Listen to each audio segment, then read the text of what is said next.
Good evening everyone. చాలా మంది చాలా వీడియోస్ పెడుతున్నారు, ట్యాంపరింగ్ చేసినారని, లేకుంటే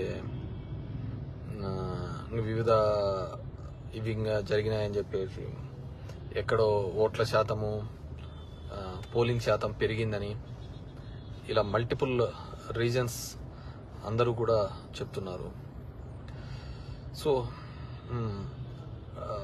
డెఫినెట్గా, ఎందుకంటే దీని మీద ప్రత్యేకంగా వచ్చే డౌట్స్ ఎందుకు వస్తాయంటే, ప్రశాంత్ కిషోర్ అనే వ్యక్తి చెప్పడం జరిగింది 15 సీట్ల కంటే ఎక్కువ రావు, జగన్ రెడ్డి ఎంబ్రాస్ అవుతాడని చెప్పేసి.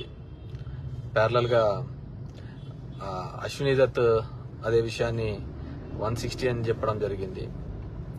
కేకే సర్వే రిపోర్టు 161 అని చెప్పడం జరిగింది. అచ్చెన్నాయుడు 160 అని చెప్పడం జరిగింది. ఆల్ దీస్ సినారియోస్ బాగా మీరు అబ్జర్వ్ చేస్తే, ఎంతో మంది సెఫాలజిస్టులు, నాట్ ఓన్లీ ఆరామ్ మస్తాన్, చాలా మంది చేసిన సెఫాలజిస్టులు ప్రజలు ఎక్కడే గాని బయటపడలేరు. మరి వీళ్ళకి ఏ సర్వే రిపోర్ట్స్లలో ఆ విధంగా బయటపడిందో ఎవరికి తెలియదు అనమాట. సో మరి ఎక్కడ వాళ్లకు ఆ విధంగా బయటపడి 160 వస్తుందని నెంబర్ చెప్పడము, పవన్ కళ్యాణ్ 21కి 21 హిట్ చేయడం, the majorities, if you look in to the majorities చూస్తే అసలు వాళ్ళు కూడా అన్ని ఎక్స్పెక్ట్ చేసింటారో లేదో ఆ విధంగా మెజారిటీస్ రావడం జరిగింది.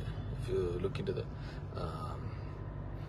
చాలా చోట్ల వాళ్ళు కూడా ఎక్స్పెక్ట్ చేయలే ఆ విధంగా వస్తుందని.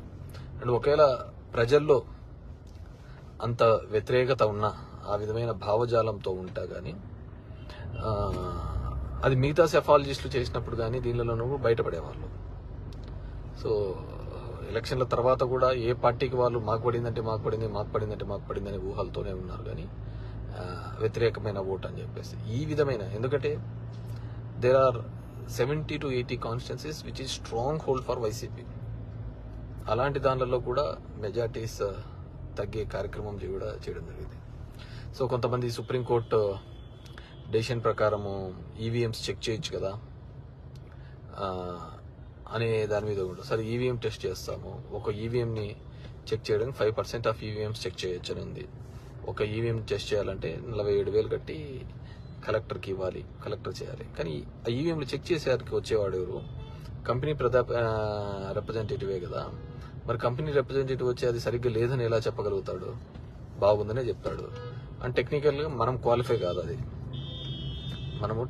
మనం క్వాలిఫై కాదు, అది అతను చెప్పినది కరెక్టా తప్ప అని ఇది చేసేదాన్ని. ఇప్పుడు ఒక బండి ఉంది, మెకానిక్ మేము ఇస్తాము, అతను వచ్చి ఇది చెప్తాడు. సో అది కరెక్టో తప్ప ఇంకో మెకానిక్ చూపిస్తే వాడు చెప్తాడు.